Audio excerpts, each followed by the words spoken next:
एक पत्नी हमारे पास आ जाए सवेरे सवेरे, अब वो पत्नी यहां बैठी भी हो सकती हैं। वो पत्नी आई हमारे पास सवेरे सवेरे, बोली गुरुजी हमारा मन भगवान में लग गया है।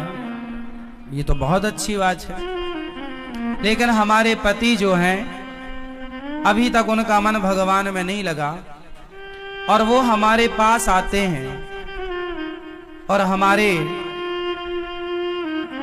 पास आकर के वो प्रेम का इजहार करते हैं।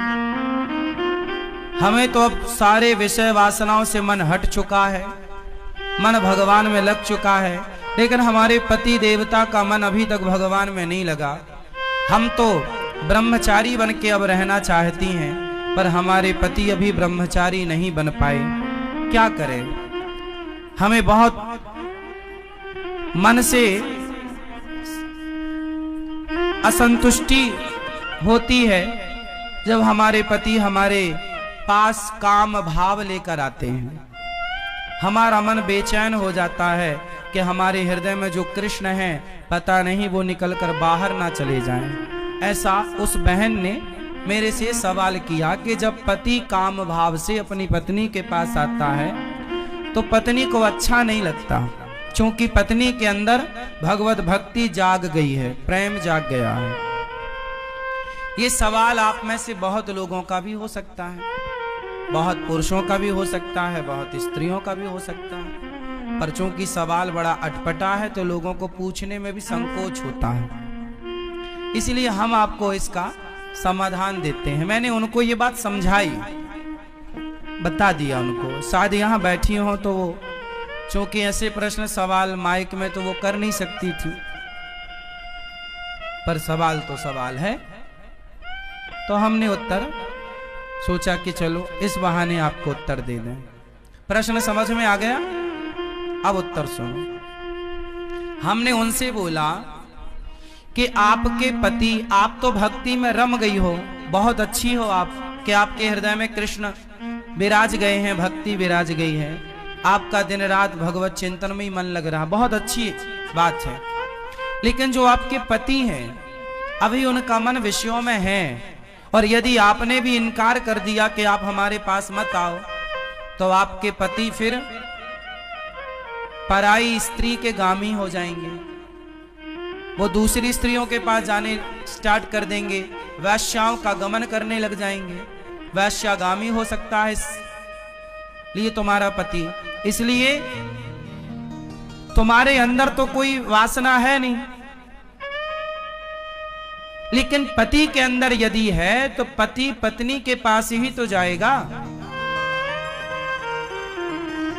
यदि तुमने भी उसे हटा दिया अपने पास से तो वो वैश्यागामी, उसका चरित्र बिगड़ जाएगा। इसलिए तुम्हारा धर्म है। मीराबाई के साथ भी यही था, बिल्कुल सेम। मीरा का विवाह बचपन में कृष्ण से हो गया था, मान लिया था उन्होंने पति कि मेरे तो पति गिरधर गोपाल हैं, लेकिन फिर भी उनके माँ बाप ने जबरदस्ती उनका विवाह भोजराज से कर दिया, जो राणा के बेटे हैं। तो भोजराज राणा के साथ उनका विवाह हुआ। जब उनकी पहली रात आई मिलन की, मीराबाई को बिठाया गया एक कमरे में, सिर्फ दीपक का प्रकाश था, और जो कि रिवाज है घूंघट डाल के मीराबाई को बिठाया गया। तभी रात्रि को, पहली रात्रि पहला मिलन जब भोजराज आए तो मीरा ने अपना दुपट्टा, अपना मुंह खोलते हुए भोजराज से कहा कि ये दुनिया कहती है कि आप मेरे पति हैं, कि ये दुनिया कहती है कि आप मेरे पति हैं, पर मेरी अंतरात्मा तो कहती है कि मेरे पति केवल कृष्ण हैं। लेकिन मेरे मन पर, मेरे प्राणों पर तो कृष्ण का अधिकार है, लेकिन आप व्यवहार जगत में मेरे पति बने हैं। सारी दुनिया तो यही मानती है कि आप मेरे पति हैं, कृष्ण मेरे पति हैं, ये तो केवल मैं जानती हूं। मेरे मन की बातें या मैं जानूं या वो जाने, आप तो नहीं जान पाओगे। तो मेरा मन, मेरे प्राणों पर, मेरे मन पर तो मेरे कृष्ण का अधिकार है। लेकिन आप यदि मुझे अपनी पत्नी मानते हैं तो आपके सामने मेरा शरीर है। यदि मेरे शरीर की भूख है आपको, तो मेरे शरीर से आप अपनी भूख मिटा सकते हैं, मैं मना नहीं करूंगी। आप मेरे शरीर से अपनी भूख मिटा लीजिए, लेकिन मेरे मन पर, मेरे प्राणों पर तो मेरे गिरधर गोपाल का ही वश है, कब्जा है। तो इस बात से यह सिद्ध होता है कि यदि आपका पति कामुक है तो फिर आपका धर्म है कि आप अपने पति को भी धीरे धीरे सत्संग से जोड़ें, कथाओं से जोड़ें, धीरे धीरे उसके मन को भी बदलें और उसका साथ दें। आप यदि सोचेंगी कि मैं तो भक्ति में रमी हूं, अब मेरे पति जो मेरे साथ रमण करेंगे, तो वो गलत है। वो गलत नहीं है। आपका धर्म है कि आप अपने पति को खुश रखें, प्रसन्न रखें, धीरे धीरे उसे भी सत्संग से जोड़कर। देखो, मन बदला जा सकता है, मन बदला जा सकता है। कैसे? सत्संग से। यदि स्त्री भक्ति करने लग गई और पति को छोड़कर चली गई तो तुम्हारा कल्याण होगा। तुम्हारा धर्म क्या है कि यदि तुम्हारे हृदय की शुद्धि हो गई है तो तुम अपने परिवार के सभी सदस्यों की, अपने पति की, अपने बच्चों की भी शुद्धि करो, हृदय की, अपने भक्ति के प्रभाव से, अपने जप, अपने तप के प्रभाव से। यदि आप केवल भक्ति करने लग गई और भाग गई घर से कि अब जी तो मैं तो वृंदावन रहूंगी, मैं तो घर में नहीं रहूंगी, तो ये तो भागना हो जाएगा, ये तो रण छोड़ के भागना हो जाएगा। फिर आपका धाम में आकर के वास करना, अपने पति को छोड़कर, अपने बच्चों को छोड़कर, ये आपका धर्म नहीं है। धर्म तो ये है कि पति और बच्चों के साथ रहकर जो प्रेम आपके भीतर जागा है, वही प्रेम पति और पुत्र के भीतर जागा कर उनका भी कल्याण कीजिए और उनका साथ दीजिए। और ये पति पत्नी का अधिकार होता है एक दूसरे के लिए। उस अधिकार से ना पत्नी वंचित करे पति को, ना पति वंचित करे पत्नी को।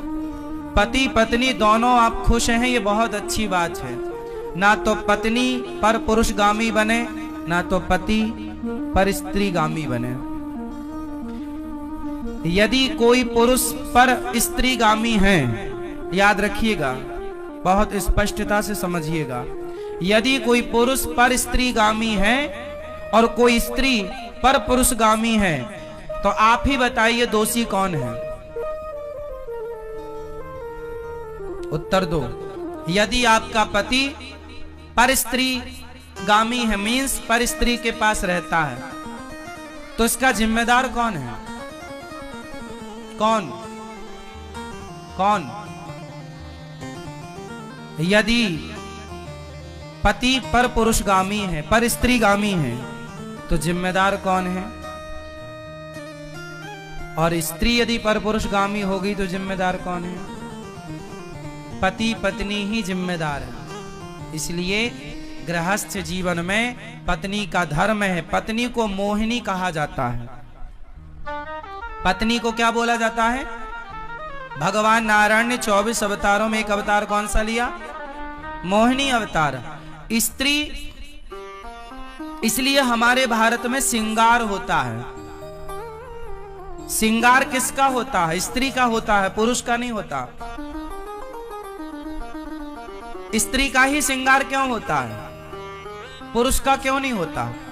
16 श्रृंगार स्त्री का है तो 8 संस्कार पुरुष को भी होते कि भाई तू भी कुछ लिपस्टिक लगा, तू भी कुछ तो कर। सारा श्रृंगार का स्त्रियों के पास है पूरा कार्य। पायल भी वही पहने, चूड़ी भी वही पहने, मंगलसूत्र भी वही पहने, बिछिया भी वही पहने, बिंदिया भी वही पहने, मांग भी वही भरे, काजल भी वही लगाएं। पुरुष के पास श्रृंगार नहीं है कुछ भी। हाँ या ना? बताओ, स्त्रियों को श्रृंगार क्यों दिया गया? ताकि स्त्रियां उस श्रृंगार से सुंदर दिखें और उस सुंदरता से वो केवल अपने पति को रिझाएं, सिर्फ अपने पति को रिझाएं। मोहिनी है ना, पति को इतना मोहित करो अपने पति को कि आपका पति पर स्त्रीगामी ना बनने पावे। यदि तुम्हारा पति पर स्त्रीगामी बन गया तो तुमने ठीक ठीक से श्रृंगार नहीं किया। लेकिन आजकल श्रृंगार होता तो है जमाने के लिए, पति के लिए तो कुछ नहीं है। इसलिए पड़ोसन को रोज, इसलिए जेठालाल दया को नहीं बबीता को ज्यादा देखता है।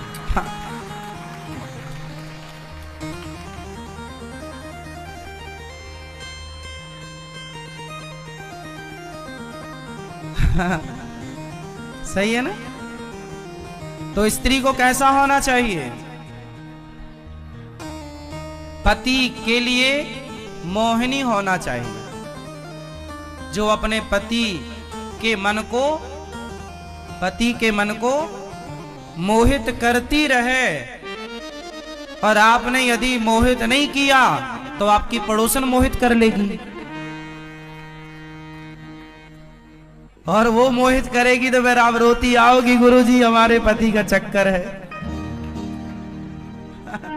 समस्या सब तरफ से है। मोहित करो वो अच्छा है। ये मोहित है। कहां धर्म पत्नी आपकी? घर मोहित कर लेती है वो आपको, उन्हीं से मोहित हो ना। हाँ, या तो पत्नी से मोहित रहो, या पति से, या परमेश्वर से, तीसरा कोई नहीं। और पति पत्नी का भी एक टाइम है।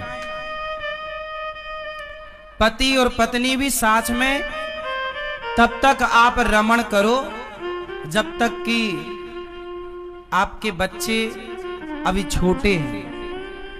जब बाप का जूता बेटे के पांव में फिट बैठने लग जाए और माँ की चप्पल बेटी के पांव में फिट बैठने लग जाए, तब से तुम दोनों पति पत्नी को भोगी बनकर नहीं, योगी बनकर रहना चाहिए। अब आप दोनों भी कंट्रोल करो धीरे धीरे, क्योंकि हमारा उद्देश्य विषयों का भोग नहीं है। हमने विवाह भोगों के लिए किया ही नहीं था, भोगों पर कंट्रोल करने के लिए विवाह, लगाम लगाने के लिए। लेकिन आज उल्टा होता है कि मन की चंचलता बढ़ती चली जाती है। अच्छा, ये सारे दोष इसलिए होते हैं क्योंकि सत्संग नहीं है। क्या नहीं है? सत्संग।